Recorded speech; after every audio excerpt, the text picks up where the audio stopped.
చదువుకున్నాం. ఏ వాక్యం చదువుకున్నాం? కీర్తనలు 65 కీర్తన 11వ వచనం నుంచి ఒకసారి చదవండి. సంవత్సరము నుండి దయా కిరీటమును ధరింపజేయుచున్నావు, నీ జాడలు సారము వెదజల్లుచున్నది, అడవి బీడలు సారము చిలకరించున్నవి. జాతీయంగా దేవుని బిడ్డలారా, ఇక్కడ ఏమంటాడంటే సంవత్సరమును నీ దయా కిరీటమును ధరింప చేయుచున్నావు, జాడల సారం వెదజల్లుచున్నది అంటున్నాడు. ఏం జాడలు? ఏం జాడలు చెప్పండి. ఏం జాడలు? చూడండి, పేతురు రాసినటువంటి మొదటి పత్రిక 2వ అధ్యాయము 21వ వచనంలో మంచి మాట ఉందండి. క్రీస్తు కూడా మీ కొరకు బాధపడి మీరు తన అడుగు జాడలను నడుచుకున్నట్లు మీకు మాదిరి ఉంచిపోయాను. ఒక మోడల్ లైఫ్ దేవుడు ఉంచి వెళ్ళిపోయాడంట. ఒక మాదిరికైనటువంటి జీవితాన్ని ఉంచి వెళ్ళిపోయాడు. ఏంటి ఏమండి? జాడలు. అక్కడ ఏమన్నాడు? కీర్తనకారుడు అనేటువంటి భక్తుడు ఏమన్నాడంటే, ఆయన జాడలు సారము వెదజల్లుచున్నది. అవునండి, నీ జాడలు సారం వెదజల్లుచున్నది. ఈ రోజు మన జీవితాల్లో సంవత్సరం అనేటువంటిది ఆశీర్వాదకరంగా ఉండాలంటే, మీరు రాత్రి చెప్పినట్లు అందరికీ 22వ సంవత్సరం వచ్చిందండి. 2022వ సంవత్సరం ప్రపంచం అంతటా వచ్చింది. కానీ దేవుని వాక్యం అద్భుతమైన సంగతి ఏంటంటే, అందరికీ వచ్చిన ఈ సంవత్సరాన్ని మన జీవితంలో దేవుడు అది కిరీటముగాను, ఆశీర్వాదకరంగాను, ఆ యొక్క తృప్తిచ్చే సంవత్సరంగాను దేవుడు చేయాలని ఆశపడుతున్నారు. ఏమనుకున్నాం రాత్రి? ఈ సంవత్సరము నాకు సంతోషము లేదని, సంవత్సరం రాకముందని నేర్చుకున్నాం. అయితే ప్రియులారా, నిజంగా చెప్పాలంటే 31st నైట్ ఎందుకు కూడుకుంటారు అంటే సిద్ధపాటు. ఏదో సంవత్సరాన్ని ఎదుర్కొంటున్నాం, ఏదో చాలా మంది ఇంట్లో చూస్తుంటే ముగ్గులు ఉన్నాయి. రకరకాలుగా అందరూ ఎదుర్కొంటారు, ఒక్కొక్కరు ఒక్కొక్క టైపులో ఎదుర్కొంటారు ఈ 2022వ సంవత్సరాన్ని అండి. చక్కగా త్రాగినోళ్ళు రకాలుగా ఎదుర్కొంటారు. మీరు చూస్తే ఆ షిప్ యార్డ్ కొన్ని వైజాగ్ ప్రాంతానికి వెళ్తే 12 అయ్యేసరికి అన్ని షిప్పులు, అక్కడ ఎన్ని షిప్పులు అయితే ఆ యొక్క స్టాక్ చేస్తున్నాయి అన్ని కూడా సౌండ్స్ పెడతారు. పెద్ద సౌండ్, వైజాగ్ అంతా గుమ్మెత్తిపోయిన సౌండ్లు వస్తాయి. అంటే ఒక్కొక్కరు ఒక్కొక్క పద్ధతిలో కొత్త సంవత్సరాన్ని జరిగిస్తూ ఉంటారు. దేవుని బిడ్డారా, ఇది ప్రపంచం అంతా జరిగిస్తారు. రకరకాల మ్యూజిక్స్ తో, రకరకాల లైటింగ్స్ తో, రకరకాల ఆనందాన్ని వారి జీవితాల్లో బయటికి తెచ్చుకుంటారు ఈ కొత్త సంవత్సరంలో.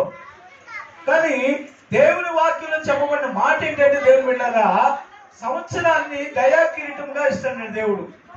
మాట్లాడద్దు, దయ అనే కిరీటం దేవుడు ఇస్తాడు. హల్లెలూయా చెప్పండి. దయ అనే కిరీటం దేవుడు ఇస్తున్నాడు. దేవునికి స్తోత్రం చెప్పండి. ప్రియులారా, ఈ దయ అనేటువంటి కిరీటాన్ని దేవుడు ఇవ్వాలంటే మన వంతు మనం ఏం చేయాలి?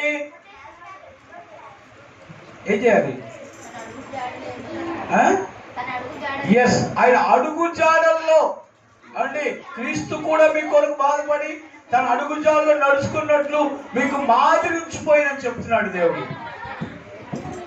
కాబట్టి ఆయన అడుగు జాడల్లో కూడా మనం వెళ్ళగలిగితే సంవత్సరం ఒకటే కిరీటం కాదండి. రాత్రి ఏం చెప్పాను మీకు? వినాలి. రాత్రి ఏం చెప్పానంటే ఒక మంచి మాట చెప్పాను మీకు. ఏమండి, మన జీవితంలో ఏమండి మనం ఎదుర్కొంటేనో లేకపోతే ఇంకేదో చేస్తానో చాలా మంది సెంటిమెంటల్ గా మాట్లాడతారు కదా. ఏం మాట్లాడతారు? బంగారం పట్టుకుంటే 12 ఇలాగ అవగానే బంగారం పట్టుకుంటారు కొంతమంది. అంటే సంవత్సరాల బంగారం కొనేస్తారని.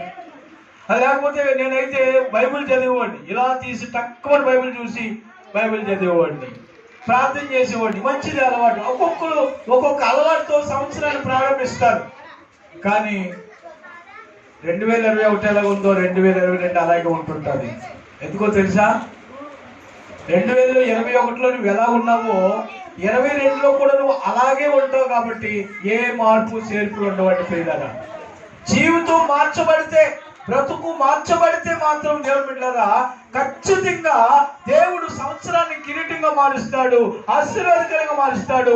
ఆ సంవత్సరం అంతా దయతో నిన్ను కప్పుతాడు. హల్లెలూయా చెప్పండి. దయతో నిన్ను కప్పుతాడు. కాబట్టి ఈ సంవత్సరాన్ని కిరీటంగా దేవుడు ఇచ్చాడు. చాలా సంతోషం. ఆ సంవత్సరం ఇవ్వాలంటే ఏం చేయాలో నేర్చుకున్నాం. రెండో స్టెప్కి వస్తే మన సంవత్సరాలు ఏమైపోతున్నాయంటే పరిగెడుతున్నాయి మన సంవత్సరాలు. చాలా మంది అంటారు వయసు జ్ఞాపకం చేసుకోకూడదట. నాకు 50 సంవత్సరాలు వచ్చాయి, 60 సంవత్సరాలు నాకు చెప్తాట, వాళ్ళకి భయం వేస్తుందట బ్రతుకు మీద. ఇక నేను వేగా చచ్చిపోతాను అని సంగతి తెలిసిపోయి అమ్మా ఇక అందుకంటే అంట సంవత్సరాల్ని ఎవరికి చెప్పకూడదట. మనం రోజు జ్ఞాపకం చేసుకోకుండా ఉండాలంట. ఒక పెద్ద సైన్స్ చెప్తున్నటువంటి మాట, గొప్ప పెద్ద మనుషులు చెప్తున్న మాట ఏంటంటే మనకి 60 సంవత్సరాలు 70 సంవత్సరాలు గొప్పగా చెప్పుకుంటారు చూసారా, అలా చెప్పుకునే గట్ట మనకి భయం పెరుగుతుందట. చచ్చిపోతానేమో, అమ్మో నాకు ఇంక దగ్గర అయిపోతుంది, ఈ లోకాన్ని ముగిస్తాను అలా అనుకోవడం వల్ల కూడా 60 20లో పోతుంటాడట. స్తోత్రం చెప్పండి. కాబట్టి మన నిశ్చితంగా దేవుడి మీద ఆధారపడి బ్రతుకుతున్నప్పుడు దేవుడు ఏం చెప్పారు చెప్పండి మీకు? సంవత్సరములు జరుగుతుండగా తెలియచేస్తాడు, సంవత్సరం జరుగుతుండగా నూతన పరుస్తాడని బైబిల్లో రాయబడింది. ప్రియులారా, సంవత్సరం జరుగుతుండగా తెలియచేస్తాడు. హబక్కూకు 3వ అధ్యాయము 2వ వచనం నుంచి రాయబడ్డ ఈ మాటలు. సంవత్సరంలో జరిగే పరిస్థితులన్నీ దేవుడు నీకు తెలియచేస్తాడు. వాక్యం ద్వారా కానీ, దర్శనం ద్వారా కానీ, అనేక మంది మనుషుల ద్వారా కానీ జరిగే పరిస్థితుల్ని దేవుడు నీకు తెలియచేస్తాడు. రెండు ఏం చేస్తాడు? నూతన పరుస్తాడని రాయబడింది. సంవత్సరం జరుగుతుండగా వాటిని నూతన పరచమంటాడు. అయితే కీర్తనకారుడు చక్కగా మన జాన్ పీటర్ చదివిన భాగంలో చూస్తే అక్కడ ఏం చదువుకున్నామండి? నీ సంవత్సరములు తరతరములుండును, ఆదియందు నువ్వు భూమికి పునాది వేసితివి, ఆకాశము కూడా నీ చేతి పనులే, అవి నశించును గాని నీవు నిలిచిందు. దేవుడికైతే మాత్రం సంవత్సరం తరగమంటమ్మా. అందుకే ఎప్పుడు రాసిన భక్తులు అంటాడు పౌలు, ఏమంటాడు? నిన్న నేను ఏకరీతి కూడా దేవుడు అంట. దేవుడు అంటే నిన్న ఎలా ఉన్నాడో ఇవాళ ఎలా ఉంటాడు, ఇవాళ ఎలా ఉన్నాడు, రేపు కూడా. అంతేగాని మనం క్రిస్మస్ తాత యాసం ఎత్తున్నప్పుడు అదేదో క్రిస్మస్ తాత అంటే యెహోవా దేవుడు, యేసుప్రభువు అంటే కుర్రోడు, పరిశుద్ధాత్మ అంటే ఇంకా చనిపోయాడు అనుకుంటారు చాలా మంది తెలియక.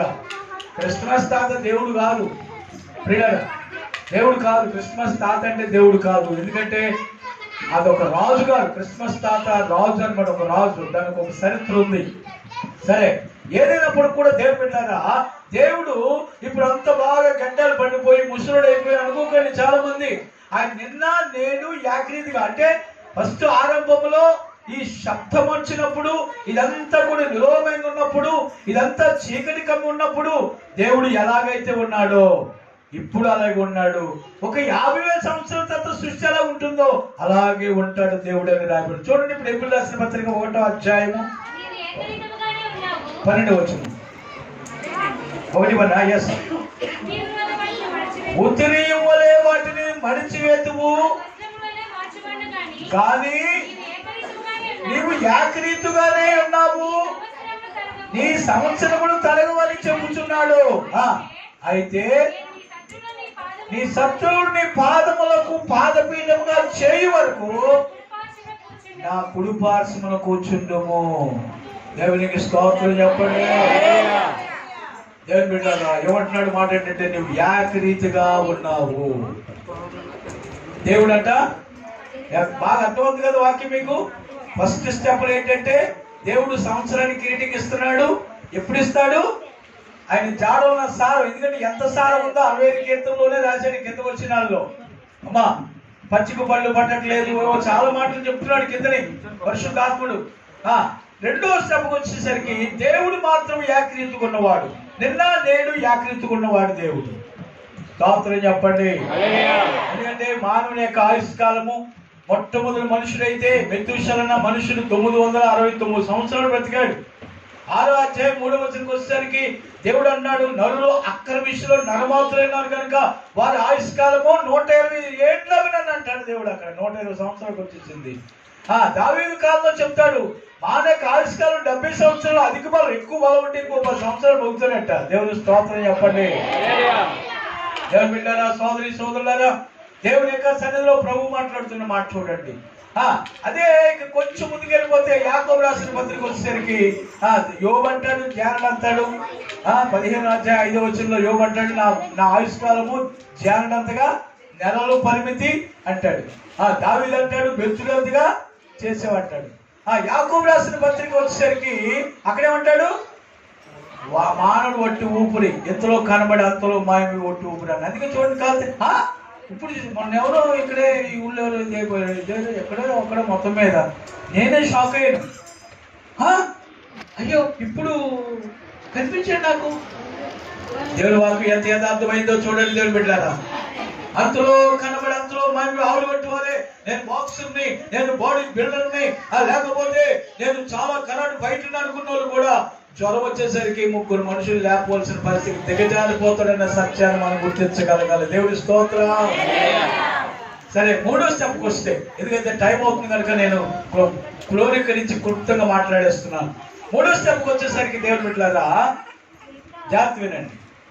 దేవుడు మనిషికి ఇచ్చినటువంటి గొప్ప ఆపర్చునిటీ, సంవత్సరం అనేటువంటిది ఒక గొప్ప అదృష్టం, గొప్ప అవకాశం. ఎందుకంటే ఈ రోజు ఈ సంవత్సరాలు చూడని చాలా మంది ఉన్నారు దేవుడు బిడ్డలారా. ఈ రోజు మనం చూస్తున్నాం, ఇది మహాదేవుని కృపని మాత్రం ఆయన ఆరాధించగలగాలి. అయితే మన జీవితాల్లో సంవత్సరాల తరబడి గతిస్తూనే ఉన్నాయండి. సంవత్సరాల తరబడి గతిస్తున్నాయి. కానీ దేవుడు ఎందుకు మనకి సంవత్సరం పొడిగిస్తున్నాడు? బాగా వినండి. మరొక సంవత్సరం నీకు నాకు ఎందుకు ఇచ్చాడో తెలుసా? మనం ఏదో ఇంకొక ఇల్లు కొనుక్కుంటాము, లేకపోతే ఇంకో భూమి కొనుక్కుంటాము, లేకపోతే ఇంకేదైనా ఏదో చేస్తామని ఉద్దేశంతో దేవుడు మరొక సంవత్సరం పొడిగించలేదు. కానీ ఎందుకు పొడిగిస్తున్నాడంట? చూద్దాం, లేఖన భాగంలో చూద్దామండి. ఎందుకు పొడిగిస్తున్నాడు? లోకాసు వార్త దేవుని బిడ్డలారా 13వ అధ్యాయం 6వ వచనం చదవండి. ఒక ఉపమానం ఒకటి కనిపిస్తుంది. అక్కడ ఏంటంటే స్పీడ్గా, ఒక మనిషి ద్రాక్ష తోటలో అంజూరపు చెట్టు ఒకటి నాటబడి ఉండేను.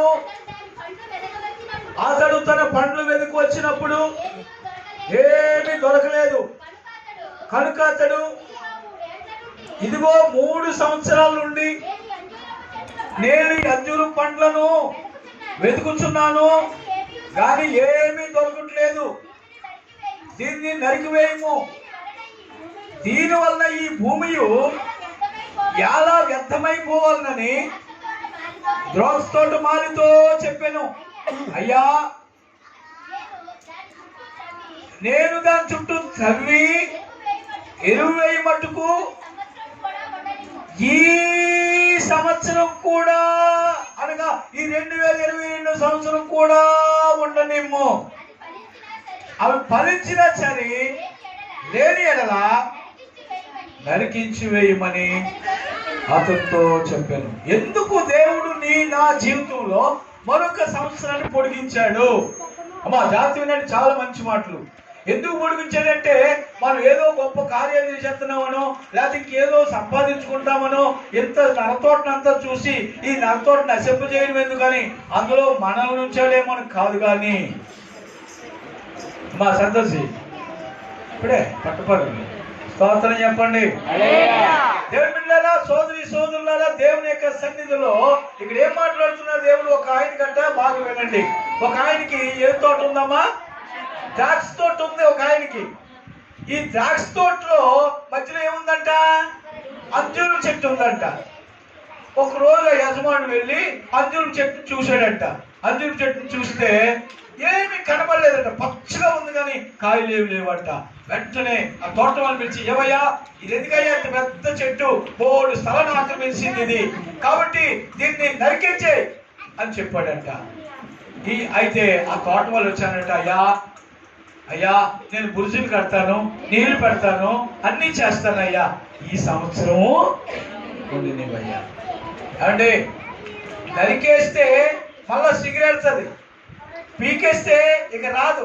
గడ్డి ఎందుకు పీకుతారు అనుకుంటున్నారు? సేదల్లోనూ గడ్డి పీకితే మళ్ళీ గడ్డి రాదని. అదే పెంచిన గడ్డి ఏం చేస్తారు? పీకుతారండి.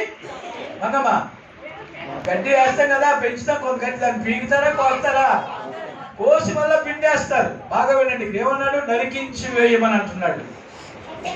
దేవుని బిడ్డలారా, ఈ రోజు మన జీవితాల్లో ఈ 2022వ సంవత్సరం ఆశీర్వాదకంగా మార్చబడాలన్నా మన జీవితంలో దేవుని బిడ్డలారా దేవుడిచ్చిన గొప్ప అవకాశం, అదృష్టం ఏంటంటే ఈ 2022వ సంవత్సరం నీకు ఒక గొప్పగా ఇస్తున్నాడు. ఎందుకో తెలుసా? ఇంకా నువ్వు ఫలించాలని, ఇంకా నువ్వు అభివృద్ధి పొందాలని. 3 సంవత్సరాలు చూస్తున్నాడు, 30 సంవత్సరాలు చూస్తున్నాడు, 20 సంవత్సరాలు చూస్తున్నాడు నిన్ను. కానీ నువ్వు ఫలభరితంగా లేవు, పచ్చగా కనబడుతున్నావు. ఎలాగా? అబ్బా ఆ అమ్మ రోజు చర్చికి వెళ్ళిపోతుందండి, అబ్బా ఆ అమ్మ ఎంత ప్రార్థన చేస్తుందండి, అబ్బా ఆ అమ్మ ఎంత అనిపిస్తుందండి. ఇట్లా కనిపిస్తున్నాం పచ్చగా మనం. అమ్మా ఇలా పచ్చగా కనిపిస్తున్నాం, కానీ నిజంగా మళ్ళీ ఆ తరిచి చూస్తే, నిజంగా మనము మనల్ని బట్టి ఆలోచిస్తే లోకం అందరూ కూడా సంతోషమా? స్తోత్రం చెప్పండి. దేవుని బిడ్డలారా, సోదరి సోదరులారా, ఇక్కడ ఏమన్నాడు చూసారా? మనము మన జీవితాల్లో మనం అనుకుంటూ ఉంటాం. దీనికంటే ముందు ఏం చెప్పాను? ఉంటున్నట్టు కనిపిస్తామండి, మంచి భక్తుల్లాగా రోజు చర్చకొచ్చు. అందరికి లోకస్తులకి ఏం తెలుసా? రోజు చర్చకి వెళ్ళిపోతామ్మా, ప్రార్థన చేస్తుందమ్మా, అమ్మ అలాగమ్మా అని అదే తెలుసు. కానీ వ్యక్తిగత జీవితం ఎవరికి తెలియదు, లోపల ఉన్నటువంటి జీవితం ఎవరికి తెలియదు. లోపల జీవితాన్ని దేవుడు చూస్తాడు, బయట జీవితాన్ని మనుషులు చూస్తుంటారు. కాబట్టి కష్టం వచ్చినప్పుడు ఆలే నోరు సంప్రదించారు. అయ్యో అమ్మో పాపం, దేవుడికి వాళ్ళ మీద కనికరం లేదు అంటుంటారు వాళ్ళు. ఆయన ఏం చేస్తాడు? మన లోపల జీవితాన్ని చూస్తాడు ఆయన, వీళ్ళు బయట జీవితం చూస్తారు. అందుకే దేవుని బిడ్డలారా అనేక సార్లు అనేక తొందరపాట్లు రావడానికి కారణం దేవుని బిడ్డలారా. దేవుని వాక్యం చెప్తుంది, ఈ సంవత్సరం కూడా ఉండలేమో, ఆడికట్టాను, భుజులు వేస్తాను. నిజంగా దేవుడు మనల్ని ఎంతో ప్రేమించి మనకు ఒక సంవత్సరానికి కిరీటం ఇచ్చాడు. స్తోత్రం చెప్పండి. అయితే మనం ఏం చేయాలి? ఇంకొక మాట చెప్తాను మీకు. ఒకసారి అమ్మా యేసు ఏమన్నాడు తెలుసా? జయించు వారిని నాతో పాటు నా సింహాసనంతో కూర్చోబెడతాను అన్నాడు. ప్రకటన 3:23లో. అయితే జాగ్రత్త వినండి, మనం ఏం చేయాలి? సంవత్సరం అనేది జీవితంలో సంవత్సరం మన జీవితంలో పెరుగుతూ ఆశీర్వాద సంవత్సరంగా మార్చబడాలంటే జయ జీవితం కావాలి. బాగా వినండి, మాట్లాడుకో. దేవుడు కూడా దేవుని బిడ్డలారా, దేవుని యొక్క సన్నిధిలో ప్రభు మాట్లాడుతున్నటువంటి మాట చూడండి. 4వ అధ్యాయము 31వ వచనం యోహాను సువార్త చదివితే అక్కడ ఒక అద్భుతమైనటువంటి మాట కనిపిస్తుంది. ఏంటో తెలుసా? సమర స్త్రీ కనిపిస్తుంది. ఆ సమర స్త్రీ సంభాషణ చాలా ఉంది, చెప్పడానికి మనకి టైం చాలదు. కానీ అక్కడ భోజనాల గురించి మాట్లాడతారు 31వ వచనంలో. అమ్మా ఇప్పుడు 31వ వచనంలో భోజనాల గురించి మాట్లాడతారు. అక్కడ శిష్యులు వచ్చి, ప్రభు నీకు భోజనం తీసుకొచ్చాం ప్రభు అని అంటే, ప్రభు మీకు తెలియని ఆహారం నా దగ్గర ఉంది అన్నాడు యేసు ప్రభు. మీకు తెలియని ఆహారం నా దగ్గర ఉంది అంటే వాళ్ళు మొక్కలు చూస్తుండండి, ఏంటో ఎవరు ఇచ్చారు ఈ ఆహారం, ఎవరు పెట్టారు ఈ ఆహారం అని చెప్పి ఆలోచన చేసుకుంటే ప్రభు వారి యొక్క అనుమానాన్ని గుర్తించి ఏమన్నాడంటే, నా భోజనం ఏంటో తెలుసా? నా తండ్రి పని తుదముట్టించి నీవు ఆయన చిత్తము నెరవేర్చి నీవు నాకు ఆహారం అయ్యినది అన్నాడు. దేవుని స్తోత్రం. చాలా మంది దేవుడికి భోజనాలు పెడుతుంటారు. అమ్మా భోజనం పెడతారు, కానీ ఒకసారి అది కట్ చేయనా, కట్ చేయగలవా? అది ఒక మ్యాన్ ఉంటుంది, అది నడిపితే సరిపోదు. అంటే భోజనాన్ని పిలిచారు పిలిచావు మహేశ్వరి ఎలా వెళ్ళలేదు, భోజనాన్ని పిలిచారు. అమ్మ వినండి, భోజనాన్ని పిలిచిన తర్వాత జాగ్రత్త వినండి. భోజనాన్ని పిలిచిన తర్వాత మీరు బయటికి వెళ్ళిపోయి గడ్డెట్టేసి తాళం కప్పేసి 3 రోజులు మీరు ఇంటికి వెళ్ళలేదు అనుకోండి, అది ఏం చేస్తారు? తలుపు బద్దలు కొట్టుకొని మళ్ళీ బయటికి వెళ్ళిపోతారు. సంగతి అందరికి తెలుసు కదా. స్తోత్రం చెప్పండి. భోజనాన్ని పిలిచి తలుపు తాళం వేసుకుని 3 రోజులు రాకపోతే ఏం చేస్తారమ్మా? మరి దేవుడు కూడా అదే చెప్తున్నాడు. చాలా మంది రండి దేవా నలుగురు రండి ప్రభు, నాతో ఉండండి అయ్యా, నీ తోడు కావాలి, నీ నీడ కావాలి, పాట పడతాం కదా, అవన్నీ కావాలి ప్రభు అంటే ప్రభు వచ్చేస్తారు మన దగ్గరికి. కానీ మనం ఏం చేస్తున్నాం? ఉదయం తలుపు గట్టి చేసేసి మీకు ప్రభుతో సంబంధం లేకుండా, ప్రభు ఉన్నాడు సంగతి కూడా మర్చిపోయి, ప్రభుని పిలిచామని కూడా మర్చిపోయి ఏం చేస్తాం? మరి ఏం చేస్తాడు దేవుడు? కాబట్టి దేవుని బిడ్డలు ఇక్కడ చెప్తున్న మాట ఏంటంటే, నీ జీవితంలో సంవత్సరం అనేది దీవెనకరంగా ఉండాలంటే మరొక ఫ్రీ పాయింట్ ఏంటి తెలుసా? ఆయన భోజనం పెట్టాలి. మనం అమ్మా భోజనం పెట్టాలి. ఆయన అన్నాడు, అనాథలకు పెడితే సేవలు పెడితే ఏదో పెడితే చాలా చెప్పాడే అని నేను చెప్పను, కానీ నిజంగా భోజనం పెట్టడం అంటే ఏంటి తెలుసా? యేసుప్రభువు అన్నాడు, నాకు భోజనము వద్దన్నాడు. ఏం భోజనం? అక్కడ ఉంది కదా, నన్ను పంపిన వారి చిత్తము నెరవేర్చనియు ఆయన పని తుదముట్టించని నాకు ఆహారం. ఇప్పుడు మనం ఏం చేయాలి చెప్పండి? దేవుడికి అన్నం పెట్టాలనుకుంటున్నారు మీరు, ఏమా? మీరు అన్నం పెట్టాలంటే మీరు ఏం చేయాలి తెలుసా?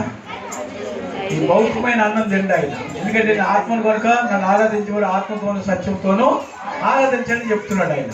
కానీ మరి ఏ భోజనం చేస్తారంటే, నిజంగా ఆయన భోజనం పెట్టే వ్యక్తిగా ఉండాలనుకుంటే నువ్వేం చేయాలి తెలుసా? ఆయన చిత్తాన్ని జరిగించాలి, ఆయన పని తుదముట్టించాలి. అమ్మా, ప్రభువా ప్రభు నన్ను పిలిచి ప్రతి వాడు పరలోకానికి వెళ్ళాడు, కానీ తండ్రి చిత్తం చేయవాడే పరలోకం. ఏంటి తండ్రి చిత్తం అంటే? మనందరం కూడా క్రీస్తు పోలుకులు, కడపటి ఆదమైన క్రీస్తు పోలుకులు రాగలిగితే దేవుని బిడ్డలారా ఆయన చిత్తాన్ని జరిగించే వాళ్ళు అవుతాం. అప్పుడు సంవత్సరాల తరబడి అమ్మా నీ జీవితంలో ఆశీర్వాదాలే, కృపలే, అబ్బాబ్బాబ్బా ఎన్ని ఆశీర్వాదాలు నోటితో చెప్పలేనండి అమ్మా. కాబట్టి దేవుని బిడ్డలారా, సోదరి సోదరులారా, దేవుని యొక్క సన్నిధిలో ఉన్నటువంటి ఆ మూర్తిమత్తును గ్రహించి ఆయన ఇచ్చిన మాదిరిలో వెళ్ళగలిగితే, ఆ సారాన్ని, అడుగుల్లో ఉన్న శక్తిని, ఆయన నడిచే మార్గంలో ఉన్నటువంటి ఆ ప్రభావము నీ జీవితంలోకి వచ్చినప్పుడు అద్భుతమైన రీతిగా నువ్వు దీవించబడి ఆశీర్వదించబడి అంచులుగా ఈరోజు సామెత, లోక సామెత, యేసును నమ్ముకున్నందుకు చాలా బాగుంటుందని చెప్పే సామెత నీ జీవితంలో నెరవేర్చబడి ఎంతో ఘనమైన రీతిగా ఉండగలవని ప్రభుపేట మనవి చేస్తున్నాను. దేవునికి స్తోత్రం. దేవుడు ఈ పరిశుద్ధ మాటలు మనంతా వెనుకలు దీవించును గాక. ఆమేన్. హల్లెలూయా.